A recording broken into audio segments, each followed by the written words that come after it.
de Wirmed.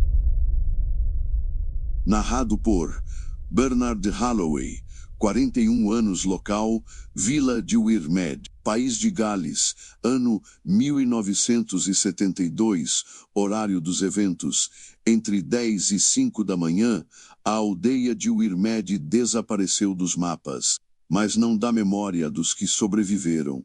Eu sou um deles. E esta é minha penitência. Não sei ao certo por que escrevo isso. Talvez porque a culpa tenha crescido demais e agora precise escapar de mim por algum caminho. Ou talvez porque sei que, quando terminar esta última linha, ela virá. Wirmed ficava entre colinas nuas e bosques cerrados, num vale onde a neblina nunca se dissipava por completo. Eu era professor de história antiga e fui enviado até lá para catalogar manuscritos esquecidos da capela local, fragmentos de latim, galês arcaico e símbolos que não constavam em nenhum compêndio. O lugar era pequeno, 26 casas, uma taverna, uma capela, e o que os locais chamavam de Pedra da Vigília, uma rocha alta e estreita no topo do monte, com marcas circulares esculpidas em espiral.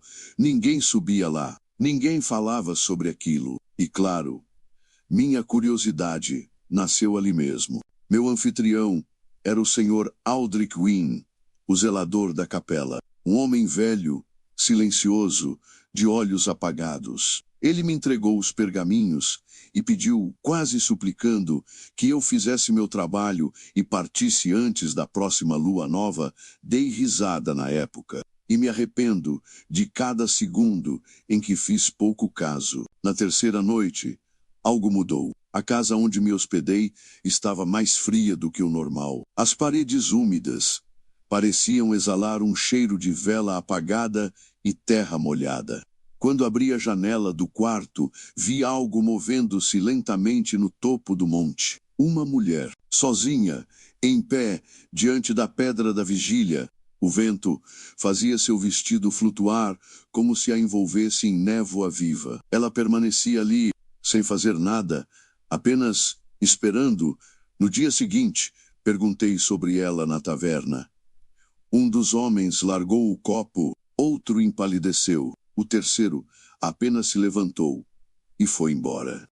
A única que respondeu foi uma senhora muito idosa, com mãos retorcidas e dentes escurecidos. Ela sempre volta quando alguém estranho chega. A bruxa da pedra, ela vê tudo, até o que não foi feito ainda. Quando perguntei o nome, ela apenas murmurou. O nome dela se perdeu na terra, mas a dor dela continua viva. Na noite seguinte, fui até o monte. Sim, fui. Contra o aviso de todos, contra meu bom senso, levei uma lanterna e subi. A trilha era coberta de folhas secas e musgo escorregadio. Levei 1 hora para chegar até a pedra. E lá estava ela, a mulher, com os olhos fixos na rocha. Não se virou, não falou, mas eu senti menos. Algo se abriu no ar. Uma presença tão antiga que o tempo parecia se curvar diante dela. E então, ela desapareceu. Não andou, não correu, apenas sumiu. E em seu lugar, sobre a pedra, uma marca úmida e uma única palavra entalhada na superfície. Fique. A partir daquela noite, perdi o sono. A casa respirava comigo. As páginas dos manuscritos viravam sozinhas. As velas apagavam e reacendiam quando eu me aproximava. Comecei a ouvir vozes. Não vozes, apenas ruídos vindos das paredes, como se algo rastejasse por dentro delas. A comida estragava. As horas não passavam. A luz do dia parecia diluída, pálida. O tempo se esticava como carne morna. E então começaram as batidas. 3, sempre às 2h42 da manhã. Na janela, mesmo que eu estivesse no segundo andar, Encontrei um registro antigo entre os pergaminhos. Um texto mal conservado, escrito em latim rude, falava de uma mulher que foi acusada de invocar os vazios entre o mundo e o além. Ela foi levada até a Pedra da Vigília e lá foi selada. O termo usado era esse mesmo. Obligata in perpetuum vigilium, condenada à vigília eterna, mas a parte mais perturbadora vinha no final. Se alguém a vir, ela se lembrará. Se alguém subir, ela voltará. E quando ela voltar, o Irmed cairá. A última noite foi a pior. Fui acordado com um som de sinos, mas a capela estava vazia. Saí à rua, e ali estavam os moradores, todos parados em frente à trilha que levava à colina, como se esperassem por mim, como se soubessem. Um deles falou, com uma voz que não era dele. Você viu, agora ela vê. Corri, mas não havia para onde fugir. Ao chegar em casa, o espelho do corredor refletia algo que não era meu reflexo, era ela.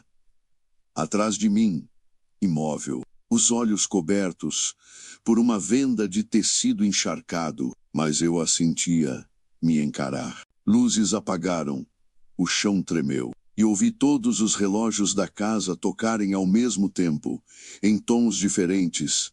Então, ela entrou, pela porta fechada, pela parede. Não sei, apenas estava ali, e falou, sem abrir a boca. Agora você também vê. Desmaiei, ou fui tirado de mim. Quando despertei, estava deitado no mato, fora da vila. A casa de Aldrich estava em ruínas, a vila, silenciosa e vazia. Cada porta, cada janela, aberta. Nenhum som, nenhuma alma. O Irmed havia desaparecido. Só restava eu. Tentei voltar. Ao longo dos anos, procurei por mapas, registros, qualquer coisa que provasse a existência daquele lugar. Mas o Irmed sumiu. As estradas não levam mais até lá. Nenhum satélite encontra sinais, como se tivesse sido apagada. Mas eu sei, ela está ali e eu continuo vendo a pedra, sempre à distância. Mesmo quando fecho os olhos, porque agora eu também vigio. A Vigília da Colina Cega. Narrado por Malcolm Everhart, 39 anos, local, Vale de Darvik, Escócia, ano 1991, horário dos eventos.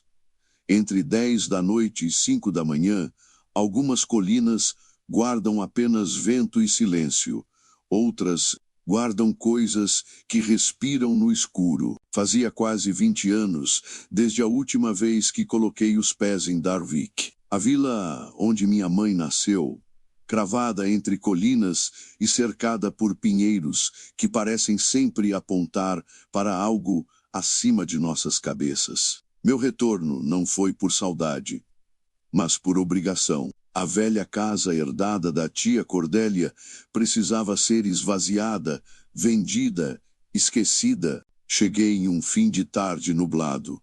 Os pneus do carro deslizando na lama fria do caminho estreito. A vila parecia suspensa no tempo. Postes de luz velhos, casas de pedra cobertas por trepadeiras, e uma ausência de som que incomodava. Era como se o lugar tivesse parado de respirar. Fui recebido por um olhar de desconfiança. Crianças me observavam de longe. Mulheres fechavam cortinas discretamente. E os homens, sentados diante do pub, me seguiram com os olhos até eu desaparecer da rua principal. A casa ficava na extremidade norte da vila, no sopé da Colina Cega. Um nome estranho, pensei, mas logo entendi. O interior da casa tinha cheiro de madeira úmida e flores mortas. Encontrei o diário da minha tia em um baú no sótão, coberto por um pano bordado com símbolos que não reconheci. As últimas páginas falavam de algo que ela chamava de Ela que vela. Não havia nome, só um título vago, repetido dezenas de vezes. A vigília nunca termina. A colina não perdoa quem ousa olhar. Ignorei. Até a primeira noite. Às 10 horas, um som atravessou a casa. 3 pancadas na porta dos fundos, ritmadas, lentas. Quando fui verificar, não havia ninguém. Apenas uma marca no chão. Um círculo desenhado com cinzas. E ao lado dele, um pequeno espelho oval, sujo e rachado. Trouxe o espelho para dentro, por alguma razão que não compreendi. Talvez fosse curiosidade. Coloquei-o sobre a escrivaninha no quarto principal. À meia-noite, acordei com um som de madeira rangendo. Não passos, mas algo mais grave. Um peso se deslocando de cômodo em cômodo, arrastando a escuridão consigo. Quando abri a porta, não havia nada. Mas o espelho não estava onde eu havia deixado. Estava no chão, virado para a parede, e no vidro, marcas de dedos. No dia seguinte, fui até a biblioteca municipal. O atendente se recusou a falar sobre a colina cega, mas uma senhora idosa, sentada em um banco perto da entrada, me chamou com a mão. O nome dela era Agnes. Os olhos dela não focavam em mim, menos estavam fixos em algo além do espaço. Ela falou baixo, com voz rouca e firme. O que você viu foi só a borda da vigília. A colina guarda o que os vivos fingem esquecer. A bruxa nunca dormiu, Sr. Everhart. Ela espera. Sempre espera. Pedi mais detalhes. Ela se levantou, trêmula, e me entregou um pedaço de pergaminho com desenhos. Um deles era idêntico ao símbolo bordado no pano do sótão. O outro era um mapa rudimentar, levando a clareira no alto da colina. Se for até lá, não olhe diretamente para o centro. Ela sabe quem a observa. Fui, contra todo bom senso. Fui até a colina cega na noite seguinte. Subi o caminho de terra, pouco antes das 3 da manhã. A floresta ao redor era inerte. As árvores não se moviam. Os galhos pareciam contorcidos em gestos humanos, como braços tentando alcançar algo. Ao chegar à clareira, percebi o silêncio. Não o silêncio comum, mas a ausência de tudo, como se até o som tivesse sido apagado. No centro do campo, havia uma formação de pedras negras em círculo, e dentro dele, uma mulher, parada, de costas para mim. Longos cabelos grisalhos desciam até os calcanhares. Ela usava um vestido antigo, de tecido grosso, que se arrastava sobre a terra como uma extensão de seu corpo. E mesmo sem se virar, eu soube. Ela sabia que eu estava ali. Minha cabeça latejava. Uma náusea subia pela garganta, e então ela começou a se mover. Não caminhava, deslizava, como se os pés não tocassem o chão. Um lamento fraco preenchia o ar, não vindo dela, mas vindo da própria terra. Fechei os olhos, virei de costas e corri. Desde aquela noite, a casa mudou. As paredes escureceram, as janelas embaçaram por dentro. O espelho voltou para a escrivaninha sozinho, e agora refletia algo que não pertencia ao cômodo, uma sombra ao fundo, mesmo quando eu estava sozinho. A cada noite, ela se aproximava mais, sempre refletida, nunca visível diretamente. Até o dia em que a vi ao pé da minha cama, com os olhos fechados, mas sorrindo. No 8º dia, decidi partir, queimar o que havia na casa, jogar o espelho no poço, deixar Ravenglen. Mas quando tentei abrir a porta da frente, ela não cedia. Nem trancada, nem emperrada. Apenas imóvel. As janelas mostravam o exterior, mas não havia saída, nem mesmo pelas paredes. Estava dentro. E ela também. Nos dias que se seguiram, a comida apodreceu. A água sumiu. A luz do sol não entrava mais pelas frestas. O relógio parou às 4h26 da manhã e as batidas começaram de novo. 3 a cada hora. Hoje é meu último registro. Já não sei mais quanto tempo passou, mas sei que não sairei. Sei que ela me observa enquanto escrevo. Posso sentir a presença dela atrás do espelho, onde agora não vejo mais meu reflexo. Só a imagem dela, parada, esperando que eu olhe de novo. E quando eu olhar, a vigília finalmente terminará. Mas não para ela, para mim. Relato encontrado em 1997 na casa Everhard, abandonada. O espelho citado permanece desaparecido. A colina cega foi interditada. Ninguém ousa subir desde então, mas os moradores dizem que, nas madrugadas sem lua, é possível ver uma figura entre as pedras.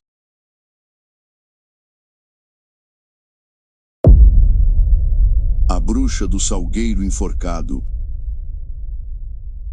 Dizem que todo vilarejo tem um segredo enterrado fundo demais para ser desenterrado sem consequências. Em Ravenglen, esse segredo tem raízes, galhos retorcidos e um nome que os moradores mais antigos não pronunciam, nem em sussurros.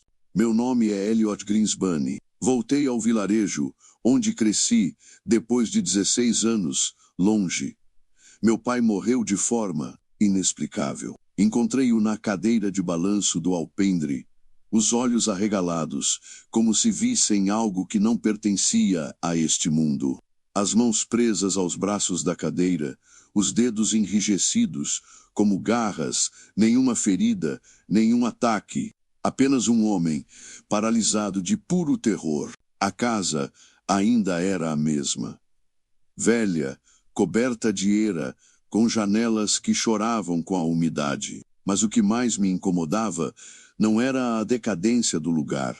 Era a sensação, aquela pressão no ar, como se algo estivesse esperando minha chegada. Encontrei o diário do meu pai, escondido sob uma tábua solta do assoalho.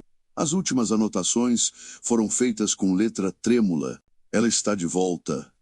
O salgueiro a chamou. O solo abriu de novo. 3 batidas à meia-noite. Não diga o nome dela. Não havia nome algum. Apenas espaços em branco, como se nem o papel ousasse tocá-lo. Na terceira noite após o funeral, não consegui dormir. Algo parecia caminhar ao redor da casa, menos passos lentos, arrastados. Quando olhei pela janela, vi as folhas do salgueiro antigo balançando mesmo sem vento. Era o mesmo salgueiro onde, segundo os boatos, a bruxa Edith Maro havia sido enforcada em 1643. Diziam que ela amaldiçoou os filhos de Ravenglen, que os ossos das crianças enterradas fora da igreja ainda estavam sob as raízes do salgueiro, e que sua boca havia sido costurada antes da execução, para impedir que lançasse feitiços enquanto morria. Essas histórias sempre pareceram exageros. Até aquela noite. Faltavam 3 minutos para meia-noite, quando ouvi as batidas, 3 toques secos. Não na porta, no chão, exatamente onde ficava a tábua solta sob a cama do meu pai. O mesmo lugar onde encontrei o diário. A madeira parecia respirar, estufando e contraindo. Quando removi a tábua, encontrei um espaço oco escuro, profundo e fétido. Havia algo lá dentro, algo embrulhado em tecido velho. Retirei o pacote e minhas mãos começaram a tremer antes mesmo de abrir. Era um véu negro, manchado de sangue seco, e costurado a ele um punhado de cabelos longos, encardidos, ainda úmidos. No fundo do embrulho, uma pequena placa de ferro com um nome gravado parcialmente corroído, ilegível, exceto por 2 letras. I.M. Edith Maro. A casa estremeceu. Luzes piscaram. A lareira se apagou. E então ouvi, com clareza, a respiração. Dentro do meu ouvido, corri para fora, a noite estava imóvel. Nem uma folha mexia. Mas o salgueiro, ele, se contorcia. Na manhã seguinte, fui ao arquivo municipal de Ravenglen, um edifício mofado, mantido por uma senhora mais velha que o próprio vilarejo Miss Agatha Crow. Quando mencionei o nome Edith Maro, ela empalideceu. Disse que os documentos do julgamento haviam sido queimados, que até o mapa da área do Salgueirão Negro havia sido removido dos registros, mas ela me entregou uma única folha, amarelada pelo tempo. Um desenho feito à mão. A árvore com um corpo pendurado. Sob ele, em letras pequenas e rabiscadas, amarre a língua, quebre o pescoço, queime o nome. Quando perguntei o que aquilo significava, Agatha apenas disse: se ouviu as batidas, já é tarde demais. Na quarta noite, voltei ao Salgueirão. Algo dentro de mim precisava ver, confirmar, negar, mas a floresta já não era a mesma que eu lembrava. Os troncos se curvavam, formando corredores escuros. Os galhos sussurravam meu nome e o ar estava morto. Cheguei à clareira do salgueiro pouco depois das 3 da madrugada. A árvore estava ali menos mais alta, mais viva, pulsando como se tivesse um coração. Sob ela, o solo estava afundado, como se algo tivesse escavado de dentro para fora. E então vi, a terra se moveu. Dedos longos e brancos emergiram. Depois, a mão, o braço, o crânio, com fios de cabelo, ainda costurados à boca. Ela se ergueu. Não como um cadáver, mas como algo antigo, que nunca foi humano por completo. Edith Maro, seus olhos estavam costurados, mas ela me viu. Abriu a boca, rasgando os pontos, com sons que não pertencem a este mundo. Sons que doeram dentro do meu crânio. Não consegui correr. Meu corpo não respondia. Ela se aproximou, pé por pé, até estar a centímetros de mim, e então falou, sem voz, sem som. Falou dentro de mim, você me chamou. Acordei 3 dias depois. Na cama do hospital, o médico disse que fui encontrado caído na floresta, catatônico, o pulso fraco. A pele congelada, disseram que tive um surto psicótico, mas eu me lembro do toque da bruxa, do cheiro da terra queimada, da voz dentro da minha mente, e desde então, a cada noite, às 3h33 da madrugada, ouço as batidas no chão, 3 toques secos, sempre debaixo da cama, sempre no mesmo ritmo. Eu não consigo dormir, não por medo, mas porque sei que, se adormecer, ela me chamará de novo. E desta vez, não será para assistir. Será para ficar. Relato encerrado Arquivos Ocultos de Ravenglen. Documento 1 julho de 1984. Elliot Greenspan. Desapareceu em 19 de outubro de 1984. A casa permanece lacrada. O salgueiro, desde então, nunca perdeu suas folhas. Mesmo no inverno.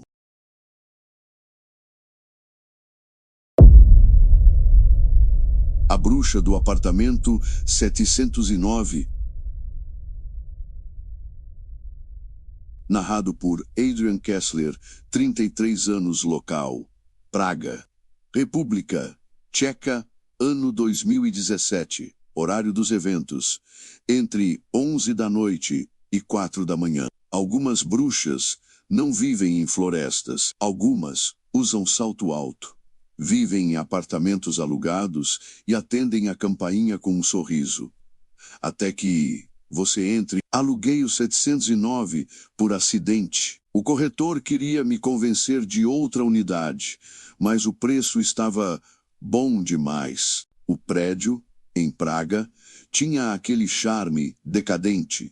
Corredores estreitos, azulejos bege rachados, elevador que subia como se carregasse ossos. Mas eu só precisava de um lugar por 2 meses.